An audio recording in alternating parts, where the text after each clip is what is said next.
अंकिता हत्याकांड में क्या पुलिस को मिल गए हैं अहम सबूत? एसआईटी ने बताया रिमांड पर आरोपियों ने मुंह खोला, सीन रिक्रिएट कर बताया कि कैसे अंकिता को मारा। डीआईजी ने बताया कि वीआईपी किसे कहा जाता था, लेकिन अभी भी वीआईपी का नाम नहीं हुआ उजागर। अंकिता हत्याकांड में जांच कर रही एसआईटी ने हत्याकांड के तीनों आरोपियों पुलकित आर्य, सौरभ भास्कर और अंकित गुप्ता और पुलकित को रिमांड पर लेकर 3 दिनों तक पूछताछ की। इन 3 दिनों में कई सवाल जवाब हुए। इन 3 दिनों में कई कड़ियों को जोड़ा गया। तीनों आरोपियों को घटना स्थल पर ले जाया गया, रिजॉर्ट ले जाया गया। इसके अलावा भी 3 दिनों में कई अन्य गवाहों से पूछताछ हुई। वनंतरा रिजॉर्ट यानी कि पुलकित आर्य के जिस रिजॉर्ट में अंकिता काम करती थी, उसके कर्मचारियों से भी सवाल जवाब हुए। अभी तक एसआईटी ने इलेक्ट्रॉनिक साक्ष्यों के आधार पर भी घटना को जोड़ने की कोशिश की है।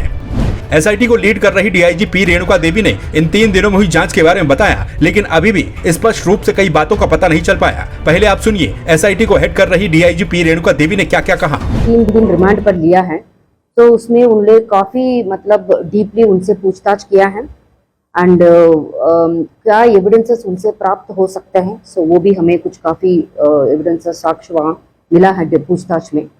और हमें घटना स्थल में भी उनको ले गए, तो घटनाक्रम कैसे हुआ है, उसके आगे क्या प्लानिंग किया है उन लोगों ने, वहाँ पर कैसे कैसे घटना हुआ है सीक्वेंस में, सो वो भी पूरा हमने जानकारी लिया है। जांच अभी बहुत कुछ साक्ष्य हमें मिला है, एविडेंसेस काफी हमने कलेक्ट किया है और मोटिव क्या है वो भी थोड़ा मोटिव क्या है इस घटना का, उसमें भी हम काफी आगे तक पहुंचे हैं। सीसीटीवी फुटेज है, उसमें काफी कुछ एविडेंसेस सीसीटीवी फुटेज के माध्यम से भी मिला है। और रिजॉर्ट में घटना के पहले कुछ इवेंट्स हुआ है, चेन ऑफ इवेंट्स है, कुछ रिजॉर्ट में है, फिर कुछ आगे ऐसे घटना स्थल पे हुआ है। सो वैसे उसमें उस संबंध में भी जानकारी है हमारे पास एंड उसका भी साक्ष्य है। कितना भी राजस्व अधिकारी है वहाँ पर उस क्षेत्र का है, उनसे सभी से पूछताछ किया जा रहा है, उनको स्टेटमेंट रिकॉर्ड किया जा रहा है।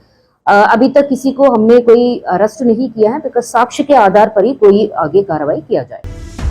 एसआईटी की ओर से कहा गया है कि इन 3 दिनों की रिमांड पर पुलकित आर्य, सौरभ भास्कर और अंकित गुप्ता से कई सवाल पूछे गए। हत्याकांड का मोटिव क्या था, ये भी जानने की कोशिश की गई। एसआईटी का ये भी मानना है कि इस जांच में वो काफी आगे तक पहुंच चुके हैं। काफी सबूतों को भी इकट्ठा कर दिया गया है। तीनों आरोपियों को घटना स्थल और रिजॉर्ट में ले जाकर के सीन रिक्रिएट भी किया गया। डीआईजी ने बताया कि इस घटना से जुड़े कुछ सीसीटीवी फुटेज भी उनके पास सबूत के तौर पर हैं। इसके अलावा डीआईजी ने यह भी कहा कि घटना से पहले कुछ इवेंट्स भी हुए हैं, चाहे वो रिजॉर्ट में हो या फिर जहां पर हत्याकांड को अंजाम दिया गया वहां हो। याद कीजिए, इससे पहले कर्मचारी ने यह भी दावा किया था कि 18 तारीख की शाम को अंकिता के चिल्लाने की आवाज उसने सुनी थी, यानी कि उस दौरान अंकिता के साथ मारपीट की संभावनाएं भी हैं। जिन इवेंट्स का जिक्र डीआईजी ने किया, उनके साक्ष्य भी जुटाए जा रहे हैं। राजस्व अधिकारियों से भी पूछताछ चल रही है। इस मामले में वीआईपी गेस्ट को लेकर के भी सभी की नजरें हैं। आखिर वो वीआईपी गेस्ट कौन था जिसके लिए अंकिता पर एक्स्ट्रा सर्विस का दबाव बनाया जा रहा था? वीआईपी गेस्ट का नाम तो अभी तक सामने नहीं आया, लेकिन डीआईजी पी रेणुका देवी ने यह जरूर बताया है कि रिजॉर्ट में जो सबसे महंगा कमरा होता था उसे प्रेसिडेंशियल स्वीट कहा जाता था, जो कि आमतौर पर होटल या फिर किसी भी रिजॉर्ट में होता है।